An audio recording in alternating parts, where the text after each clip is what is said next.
দেশ কোনোদিনও ভালো হবে না, তার প্রমাণ এইটাই। যতই 5ই আগস্ট বলেন আর 20ই আগস্ট বলেন, এগুলো কোনো প্রবলেম না। ব্যাপার হলো আমাদের চরিত্রই তো ঠিক নাই। চাহিদা মতো কোথাও তেল পাওয়া যাচ্ছে না, পাম্পে পাম্পে ঘুরছেন চালকেরা। ওই পাশে গেছি ধলেশ্বরীতে, ওইখানে তেল নাই, আমাদের ঘুরে দিয়েছে লেখার পরে এই জায়গায় তেল নাই।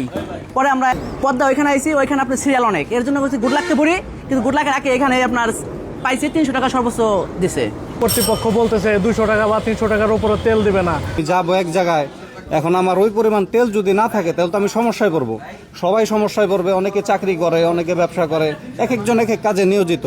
তো আমাদের তো সমস্যা হয় এইভাবে।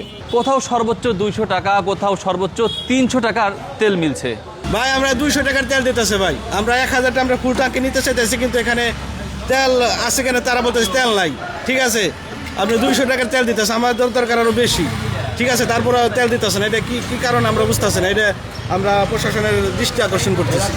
শুধুমাত্র গুড লাক পাম্পে সর্বোচ্চ 500 টাকার তেল দেওয়া হচ্ছে।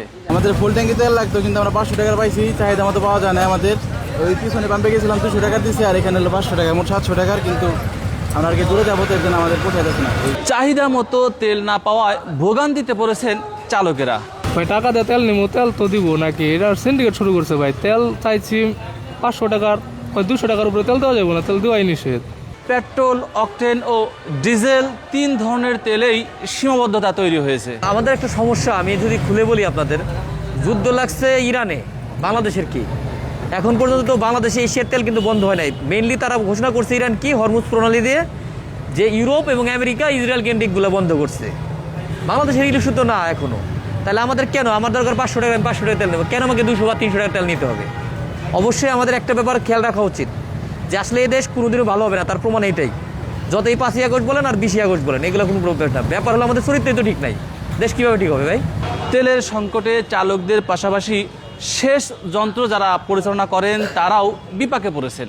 সেই ঝিটকা থেকে আসছি তেল নেওয়ার জন্যে, ওইখানে 2-3টা ধলেশ্বরীতে গেলাম, আরও 2-3টা পাম্পে গেলাম, কোথাও তেল নাই। এখানে এসে 500 টাকার তেল নিলাম, কিন্তু এই 500 টাকার তেলে সেই আমাদের 20 মাইল দূরে থেকে আইসে প্রতিদিন তো আমাদের তেল নেওয়া যায় না। তেলের পর্যাপ্ত মজুত না থাকায় পাম্পওয়ালারা তেল দিতে পারছেন না বলে দাবি করছেন। ভাই সর্বোচ্চ কত টাকা দিচ্ছেন? 200 টাকা 300 টাকা। বেশি দেওয়া যাচ্ছে না কেন? না, বেশি তেল সমস্যা, তেল নাই। ভাইজান লেখা দেখতেছি তেল নাই, কারণ কি? তেল সংকট। হ্যাঁ, তেলই সংকট। তেল ডিপো থেকে দিচ্ছে না, আমাদের পর্যাপ্ত পরিমাণ তেল দিচ্ছে না। ডিজেল অল্প সংখ্যক দিচ্ছিল। আমরা গাড়িতে, ছোট গাড়িতে 500 টাকা এবং বড় গাড়িতে 1000 টাকার তেল দিচ্ছি, ডিজেল শুধু। পেট্রোল, অকটেন ওরকমভাবে দিতে পারছেন, আমাদের স্টক শেষ হয়ে গেছে। আমাদের তেল নাই, ঠিক আছে, মানে আমাদের তেল আছে আপনার হয়তো বা 700-800 লিটার। এর লিগে আমরা সবাই করার জন্য মানে 200-300 টাকা পর্যন্ত যে পর্যন্ত চলে দিয়ে অফ করে দেবো।